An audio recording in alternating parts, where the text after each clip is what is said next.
अस्सलाम वालेकुम दोस्तों व्यूअर्स, ये 25 मई 2010 का साल था जब बूम बूम अफरीदी को क्रिकेट के तीनों फॉर्मेट्स का कप्तान बना दिया गया। इससे पहले शाहिद खान अफरीदी टेस्ट क्रिकेट से रिटायरमेंट ले चुके थे, मगर इनकी 2010 में ऑस्ट्रेलिया के खिलाफ टेस्ट सीरीज़ के लिए बतौर कैप्टन वापसी हुई।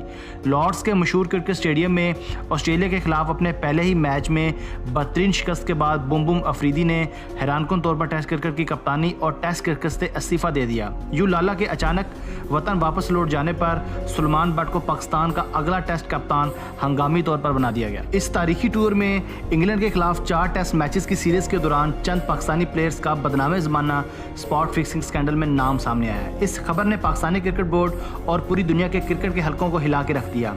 इन इल्ज़ामात में, जो कि बाद में साबित भी हो गए थे, fast bowler Mohammad Asif, test team के नौमौलूद कप्तान सुलेमान बट और पूरी दुनिया को मुख्तसर से अरसे में अपनी बॉलिंग के कमालात से मुतासर करने वाले मोहम्मद आमिर शामिल थे। व्यूज़, ये वही मोहम्मद आमिर हैं जो इस वक्त चैंपियंस ट्रॉफी में शानदार परफॉर्मेंस देने के बाद पूरी दुनिया में छाए हुए हैं।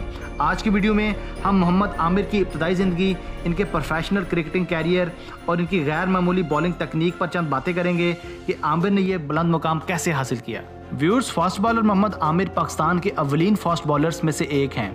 इनकी बॉलिंग टेक्निक में हमें स्विंग के सुल्तान वसीम अकरम की झलक नजर आती है। ये नई बाल को बड़ी महारत से इन स्विंग करने का फ़न जानते हैं। मोहम्मद आमिर 13 अप्रैल 1992 को रावलपिंडी के इलाके गुज्जर खान में पैदा हुए। गुज्जर खान दरअसल रावलपिंडी की तहसील है और ये रकबे के लिहाज से पंजाब की सबसे बड़ी तहसील है। ये जंगा बंगियाल के रहने वाले हैं।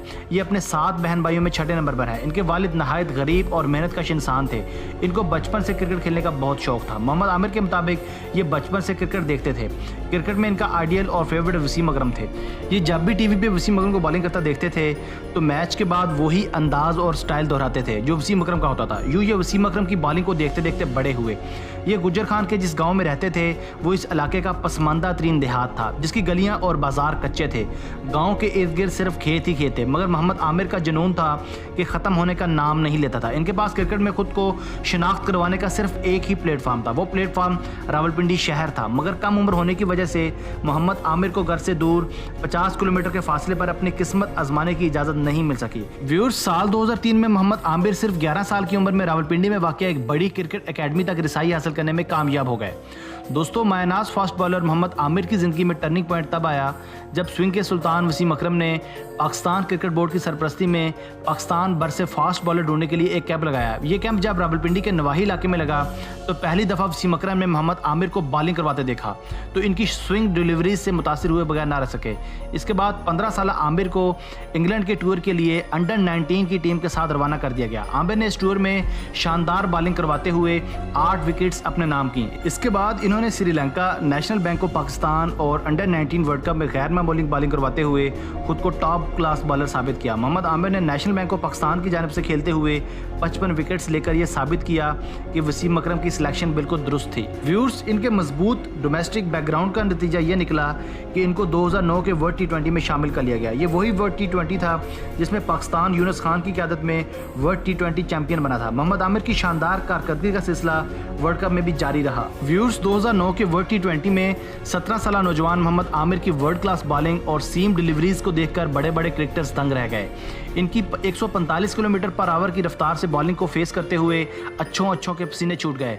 मोहम्मद आमिर का कड़ा इम्तहान तब शुरू हुआ जब उनको 2009 के वर्ल्ड T20 के टॉप स्कोरर तिलकर रत्ने दिलशान को फाइनल मैच में अटैक करवाने के लिए यूनुस खान ने बाल थमाई। व्यूअर्स, आमिर ने यह चैलेंज भी कबूल किया और अपने ओवर की 5वीं बाल पर दिलशान की विकेट हासिल करके पाकिस्तान की जीत में आसानियां पैदा की। इनकी तेज तरीन डिलीवरी भी इसी मैच के दौरान रिकॉर्ड हुई जब इन्होंने 152 किलोमीटर पर आवर की रफ्तार से बॉल फेंककर श्रीलंकन बैट्समैन को मजीद मुहतात रहने की वार्निंग जारी की। दोस्तों, यहाँ से मोहम्मद आमिर की कामयाबियों के दरवाजे खुलते चले गए। इनको पाकिस्तान क्रिकेट बोर्ड ने सेंट्रल कंट्रैक्ट की C कैटेगरी में शामिल कर लिया। मोहम्मद आमिर ने अपना ओडीआई डेब्यू 30 जुलाई 2009 को श्रीलंका के खिलाफ किया, जबकि टेस्ट डेब्यू भी 4 जुलाई 2009 को श्रीलंका ही के खिलाफ किया। इन्होंने टेस्ट फॉर्मेट में भी अपने पहले मैच के दौरान 6 बड़ी विकेट्स हासिल की, जिनमें कुमारा संगकारा दोनों इनिंग्स में और महिला जयवर्धना जैसे अजीम बैट्समैन की विकेट शामिल थी। दोस्तों, साल 2010 में जब पाकिस्तानी क्रिकेट टीम ने ऑस्ट्रेलिया और इंग्लैंड का एक साथ दौरा किया तो श्रीलंका के खिलाफ आउटस्टैंडिंग परफॉर्मेंस देने वाले मोहम्मद आमिर को मोहम्मद आसिफ के साथ लीडिंग बॉलर के तौर पर साथ ले जाया गया। ऑस्ट्रेलिया की ग्रीन पिचेस पर मोहम्मद आमिर को अपनी मजीद सलाहियत दिखाने का मौका मिला। इन्होंने MCG यानी मेलबर्न क्रिकेट ग्राउंड में ऑस्ट्रेलिया के खिलाफ तूफानी बॉलिंग करते हुए 5 प्लेयर्स को आउट किया। गब्बर का शिकार खुद ऑस्ट्रेलियावी बैट्समैन भी मोहम्मद आमिर के दिलो जान से मुतरिफ हो गए। इन्होंने इस दौर के वर्ल्ड क्लास बैट्समैन जिनमें रिकी पॉन्टिंग, मिस्टर क्रिकेट यानी माइक हसी और माइकल क्लार्क शामिल थे। क्रिकेट के गुरु माने जाने वाले माइक हसी और मिस्टर क्रिकेट ने मोहम्मद आमिर को खेलने के बाद कहा कि मोहम्मद आमिर की इन स्विंग डिलीवरीज को खेलना इनके लिए बहुत तलख तजर्बा था, जबकि पॉन्टिंग और माइकल क्लार्क के भी कुछ ऐसे ही ख्यालात थे। दोस्तों, मोहम्मद आमिर की इन नाकाबिले फरामोश कारकर्दगियों का सिलसिला जारी था कि 2010 का वो मनहूस साल आया जब कौमी क्रिकेट टीम को स्पॉट फिक्सिंग जैसे स्कैंडल्स ने जकड़ लिया और पाकिस्तान इसकी कीमत अब तक अदा कर रहा है। इस बात में कोई शुबा नहीं कि स्पॉट फिक्सिंग में दूसरे ममालिक की टीमें भी इन्वॉल्व हैं, मगर हमेशा से ऐसा ही होता रहा है कि सारे का सारा नज़ला हमेशा पाकिस्तान पर ही गिराया जाता है। मोहम्मद आमिर को सलमान बट और मोहम्मद आसिफ समेत 5 साल के लिए बैन कर दिया गया। व्यूअर्स, 19 अगस्त 2015 को मोहम्मद आमिर को हर तरह की क्रिकेट खेलने के लिए फ्री कर दिया गया। इनकी वापसी पर पीसीबी को कड़ी तनकीद का निशाना बनाया गया। मोहम्मद हफीज़ समेत बड़े बड़े क्रिकेटर्स ने इनकी वापसी की शदीद मुखालफत की, मगर इन सारी मुखालफतों के बावजूद मोहम्मद आमिर ने 15 जनवरी 2016 को न्यूजीलैंड के खिलाफ T20 मैच में अपना कमबैक किया। 2016 के PSL एडिशन में खेलते हुए मोहम्मद आमिर ने कराची किंग्स की जानिब से शानदार हैट्रिक की, तो यूँ लगने लगा कि मोहम्मद आमिर की खोई हुई फॉर्म दोबारा बहाल होने लगी है। व्यूअर्स, साल 2017 की हालिया चैंपियन ट्रॉफी का फाइनल मैच और मोहम्मद आमिर का वो तारीखी और तूफानी स्पेल कौन भूल सकता है, जिसमें मोहम्मद आमिर ने आते ही इंडिया के 3 वर्ल्ड क्लास बैट्समैन को पैविलियन की राह दिखाई, जिनमें रोहित शर्मा, विराट कोहली और शिखर धवन उर्फ गब्बर जैसे खतरनाक बैट्समैन शामिल थे। इन तीनों वर्ल्ड क्लास प्लेयर्स की विकेट मोहम्मद आमिर ने इतने एग्रेशन और एटीट्यूड से ली जैसे पहलवान अखाड़े में नंबर लेता है।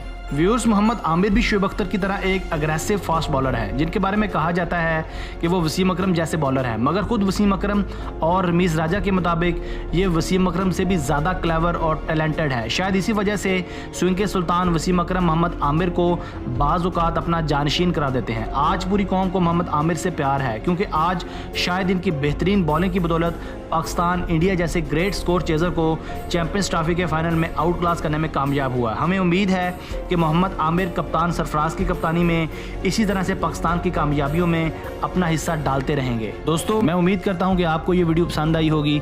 अपनी मोहब्बत का इजहार वीडियो को लाइक करके और राय का इजहार कमेंट्स करके कीजिएगा। अगर आपने अब तक हमारा चैनल सब्सक्राइब नहीं किया तो अभी हमारा चैनल भी सब्सक्राइब करें, क्योंकि ऐसी वीडियोज़ हम आपके लिए लेकर हाजिर होते रहेंगे। Thanks for watching this video.